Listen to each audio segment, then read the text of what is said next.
Dear colleagues, dear friends, welcome. It's really very comforting to see that every year we have more and more of you coming to support this program, which is, I think, very important. I'm going to tell you what will happen. I mean, it's the whole thing will last less than 1 hour, so you'll be on time for lunch.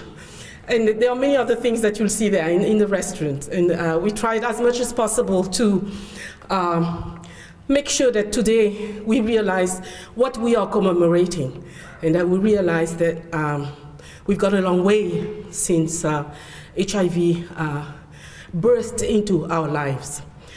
We're going to hear Manuela, the Director of Work Quality. She's going to deliver the message of the Director General, who couldn't be with us today. And then after that, we'll tell you a little bit of this report, which we have launched yesterday, which I think is important, and I'm going to tell you why. In a few minutes, you know, originally we planned to have a PowerPoint, and then we said, no, probably we need to give more time to dancers, and you're going to see much more of this, not just the drums, but you're going to see the dancers soon. So now it's my pleasure to give the floor to Manuela to deliver the message of the Director General. Thank you.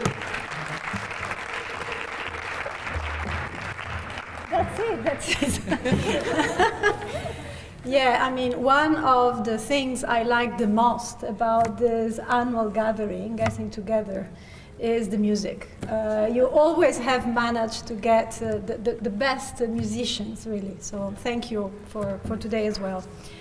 So as Alice said, the DG would have liked very much to be here today with us. Unfortunately, he is busy at UNCTAD and trying to defend the ILO's agenda. So he asked me to deliver his statement, which I will do straight away. The most recent figure of the global AIDS epidemics tell us a story of remarkable progress. New infections have fallen 33% since 2001. AIDS-related deaths have declined sharply by 30% since 2005. And more people than ever before are having life-saving treatment. There is, however, no room for complacency, and there are three facts that I would like to share with you to actually urge for the importance of keeping an eye on addressing HIV/AIDS. There are still some 6,350 new infections daily. And the epidemic is spreading in a number of countries rather than diminishing, while continuing to impose a very heavy burden on women and girls. The second fact is that HIV treatment is reaching only 34% of the over 28 million people eligible under the WHO guidelines. The third fact is that approximately half of the 35.3 million people who live globally with HIV/AIDS do not know their HIV status. And this means that they are not able to seek and get access to life-saving treatment. And this, of course, means not preventing the expansion of further infections. The vast majority of these people are workers. So to address this gap with regard to treatment, the ILO, together with a number of other actors, and including, of course, our main constituents, has launched the VCT at Work initiative, which has set an extremely ambitious goal. What we are aiming to do is to reach 5 million workers for voluntary and confidential HIV testing and referral to treatment services by 2015. This initiative is global in scope. It's informed by human rights principles and enshrined in our own instruments. It's a public-private partnership, which, as I said, involves a range broad of actors, from governments, employers and workers' organizations, the private sector, the international community and civil society, and includes, of course, also people living with HIV/AIDS. It is really an essential part of realizing the vision to have zero new HIV infections, zero discrimination, and zero AIDS-related deaths. As I was saying earlier on, this is really based on principles that are grounded in particular in ILO's recommendation on HIV/AIDS, which states that HIV testing must be voluntary, the results must be kept confidential, and the testing should by no means hamper access to jobs or prevent further career progression or deprive a worker of its right to remain employed. I invite you all, I mean the DG inviting you all, and I associate myself to this invitation to join the Get Into Zero at Work campaign, which was indeed launched last year at this very event, and to engage actively with its operational pillar, which is the VCT at Work initiative. Today, as Alice announced a few minutes ago, we will be launching also a very important report, which I think highlights even more, reinforces the importance of the workplace as an effective entry point for addressing HIV/AIDS. The main or the key finding of that report is that employed people living with HIV are on average 39% more likely to adhere to antiretroviral treatment compared to those who are unemployed.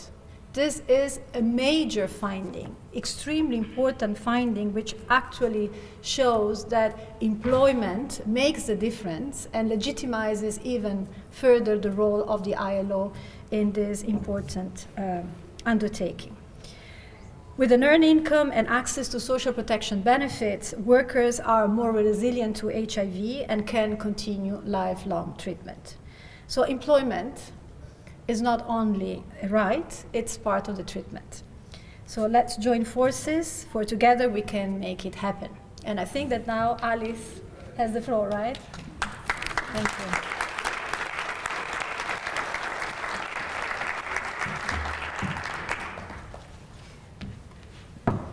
Thank you very much, Manuela.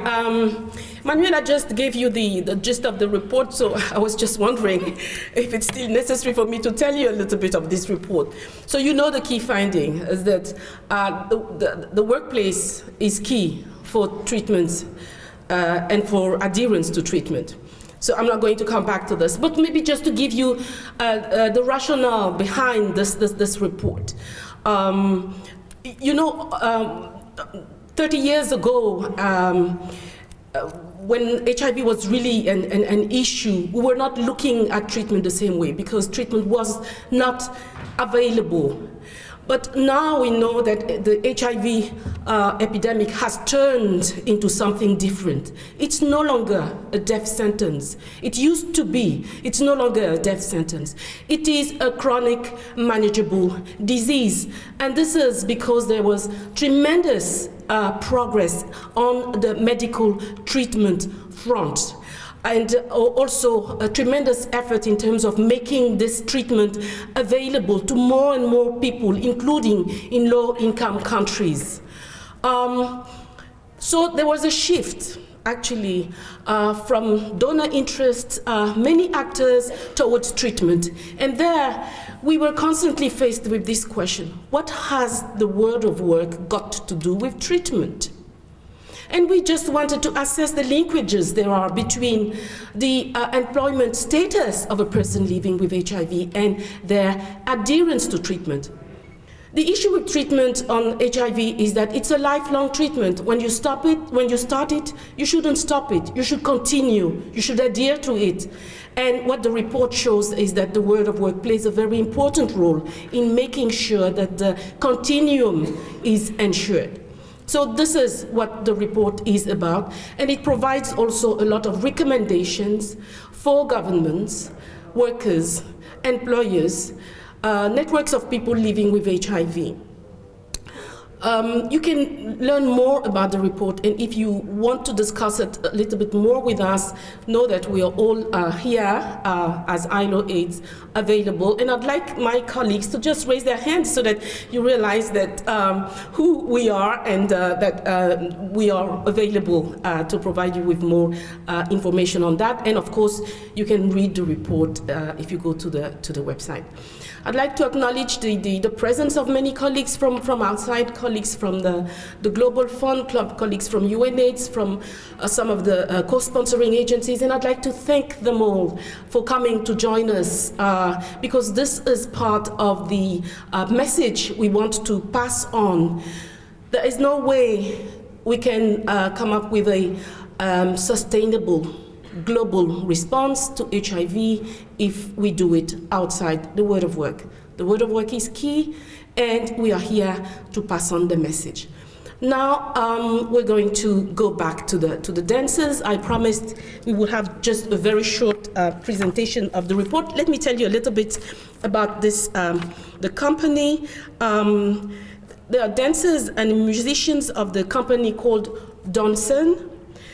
The work of the company mixes the spirit of ancient Africa with contemporary dance movements to tell us stories and open our minds to creativity. I must say that this choreography you're going to see has been created for this event. So it's something you will see nowhere else. And I'd like you to all join me in welcoming the dancers and the musicians of the company Donsen. And thank you very much for your presence.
Ici, au travail, nous sommes tous des responsables et des volontaires.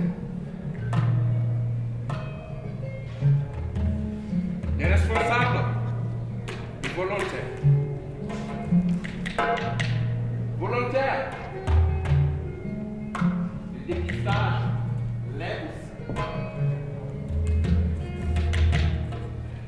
Il nous permet d'en avoir le cœur net.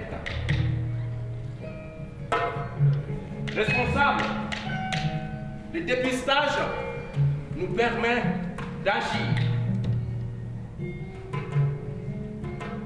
Oui, d'agir. En avoir le cœur net pour continuer à se protéger et protéger les personnes qui nous entourent.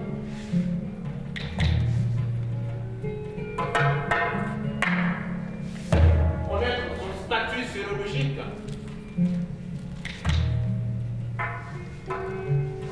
Pour garder le pouvoir sur la santé. Agir pour accéder au traitement,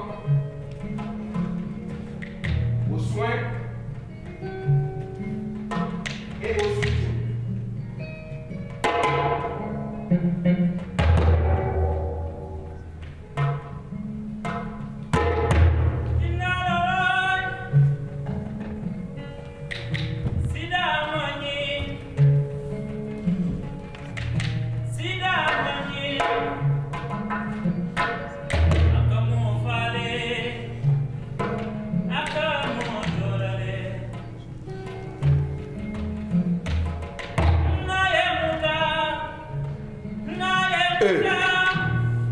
Avoir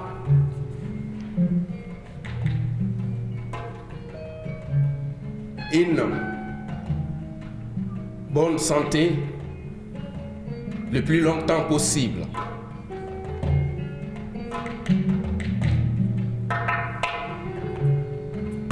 Et vivre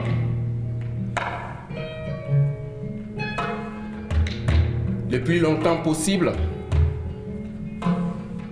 en bonne santé.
Ici au travail, nous sommes tous et toutes garantis vivre ensemble. Oui, d'y vivre ensemble. Le risque est dans le regard de l'autre, dans la mise à l'écart. On dit non à la stigmatisation. Excusez-moi.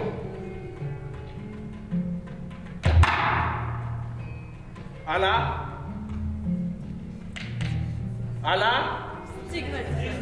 merci beaucoup. On dit merci beaucoup. À la discrimination, on dit non à la discrimination. L'accès au travail, la progression, la formation professionnelle, tous et toutes, nous y avons droit.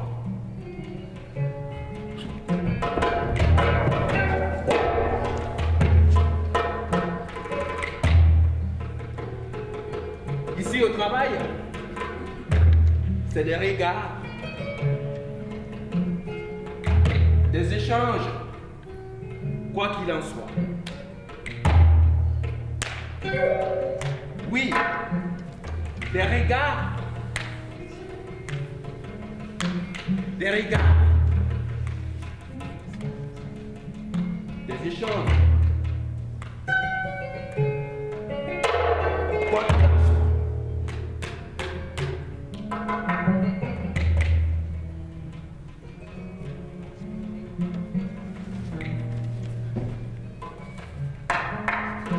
Pendant la pause, c'est croissant.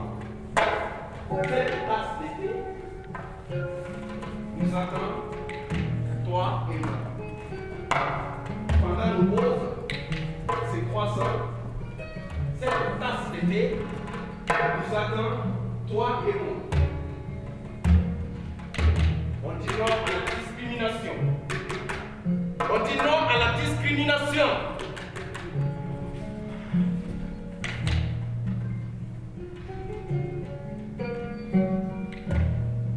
No discrimination in life, at work, in love. You and me, stronger together. Every day, every night, every second of it. No discrimination in life, at work, in love. You and me stronger together. No, no. The nouvelle à la far away. Yeah. The nouvelle à la Sileyo, binana biyo, sira.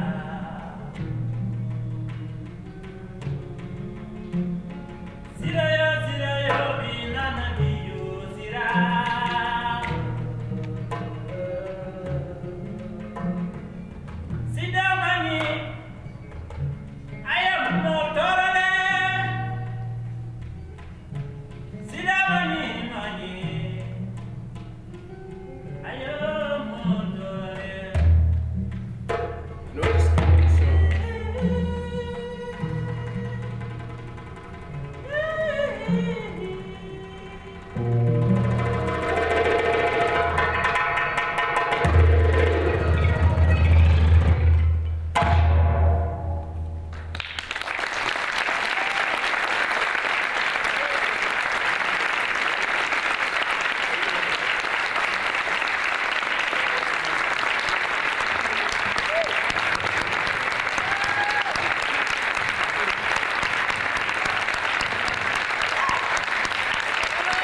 Merci à la Compagnie Donsen.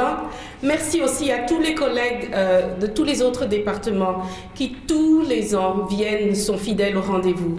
Merci et à l'année prochaine. Au revoir.